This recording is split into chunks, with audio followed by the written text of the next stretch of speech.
Shalom dan selamat siang. Saya Yulisa dan Patiku. Dan saya Basok Taruklawa. Kami dari kelas F, jurusan Pendidikan Agama Kristen, Angkatan 2019, Institut Agama Kristen Negeri Toraja.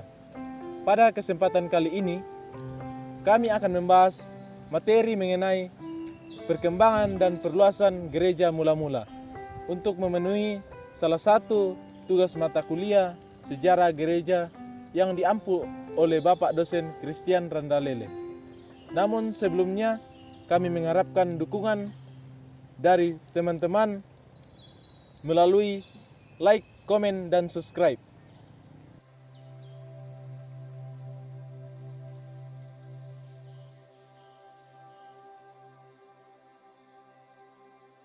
Kembangan atau perluasan gereja mula-mula. Dalam perluasan gereja mula-mula, bertolak dari daerah Palestina sampai Syria. Dari sana Injil dibawa ke daerah-daerah di sebelah barat, timur dan selatan. Pada masa pertama, salah satu pekabar Injil yang utama adalah di kota Antioquia.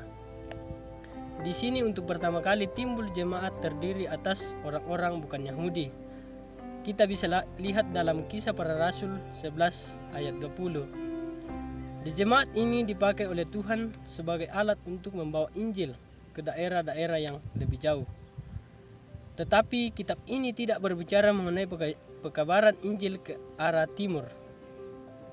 Perluasan ke arah timur ini tidak semudah ke arah barat, sebab orang menghadapi rintangan berupa tapal batas antara kekaisaran Romawi dan kerajaan Partia. Namun orang-orang Kristen Yahudi ini bisa mengatasi rintangan yang ditimbulkan oleh tapal batas politis itu melalui hubungan yang ada antara umat Yahudi di Palestina, Syria, dan jemaat-jemaat Yahudi yang berserak di wilayah kerajaan Partia. Salah satu pusat kekristenan di Syria Timur dan Mesopotamia ialah Edessa.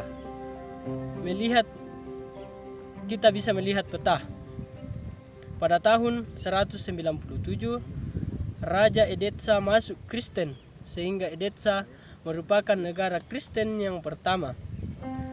Salah seorang menggambarkan Injil di sebelah timur Edessa, yaitu Adai, pada tahun 104.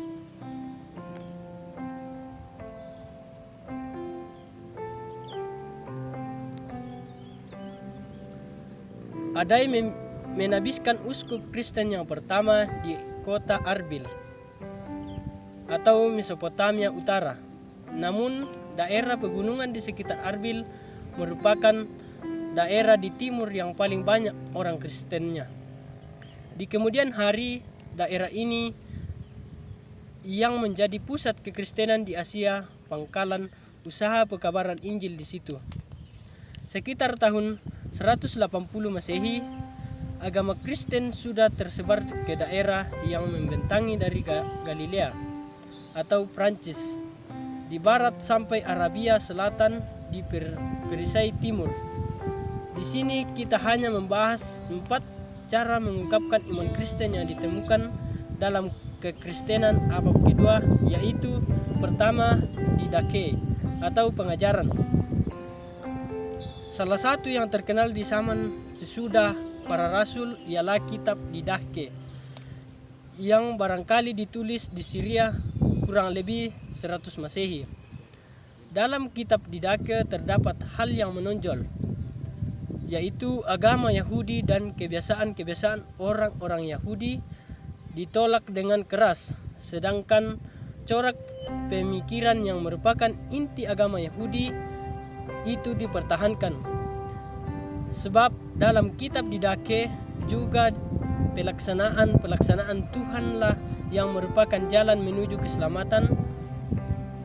Suasana yang kita temukan dalam kitab Didache ini lebih mirip dengan yang terdapat dalam surat Yakobus. Suasana ini atau bersama permusuhan terhadap agama Yahudi tersebar luas dalam gereja Kristen zaman itu. Dilanjutkan oleh Julius. Surat-surat Ignatius yang kedua ialah sekitar tahun 110 Uskup Ignatius dari Antioquia ditangkap oleh pemerintah Romawi. Ia diangkut ke Roma dan di sana ia mati syahid. Dalam surat penghabisan ini, ia melarang saudaranya yang di ibu kota dengan keras untuk berusaha membebaskannya. Ia sangat merindukan kematian syahid agar cepat-cepat ia bersatu dengan Kristus. Ignatius memuji-muji Kristus yang menyelamatkan manusia. Kucari Dia yang telah mati untuk kita. Kurindukan Dia yang telah mati untuk kita. Ignatius sangat menekankan persatuan dengan Kristus. Sakramen-sakramen, khususnya sakramen perjamuan kudus, merupakan saluran yang penting untuk menerima itu, sehingga Ignatius sampai-sampai menyebut perjamuan sebagai obat ketidakfanaan, obat penawar maut. Ketiga ialah Justinus Martir, mati syahid di Roma sekitar tahun 165. Justinus Martir ialah seorang filsuf yang termasuk aliran Platonisme. Tetapi menurut kesaksiannya sendiri, pada suatu hari ia bertemu dengan seorang tua yang menerangkan kepada dia bahwa para nabi perjanjian lama sudah mengemukakan kebenaran-kebenaran ilahi jauh sebelum filsuf-filsuf Yunani yang termasyhur. Corak kekristenan yang terdapat dalam tulisan-tulisan Justinus bukan moralitas, bukan pula mistis, melainkan intelektualistis. Justinus mengaku bahwa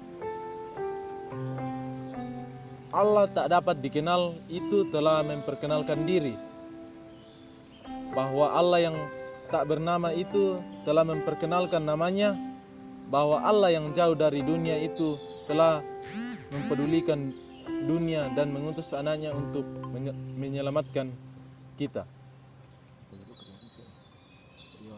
Justinus menggunakan wawasan yang berasal dari filsafat Stoa, yaitu wawasan logos. Logos yaitu firman, juga akal, pikiran, serta tertib. Dalam filsafat Stoa, logos dipandang sebagai kekuatan ilahi yang mengatur dan menjiwai dunia dan memberi pengertian kepada manusia. Justinus Martir boleh disebut juga teolog pertama, berarti sebagai orang Kristen pertama yang berusaha menguraikan iman Kristen dan ilmiah. Yang keempat, Bardaisan pada tahun 154 sampai 222 adalah seorang bangsawan dari Edessa. Ia masuk Kristen pada umur 25 tahun. Ia telah mendidik dalam lingkungan agama sinkretistis.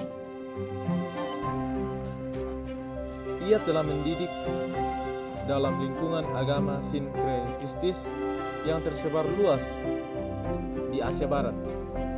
Salah satu unsur dalam campuran ini adalah astrologi atau ilmu nujum dari Babilonia kuno. Matius 2 ayat 1 sampai 2.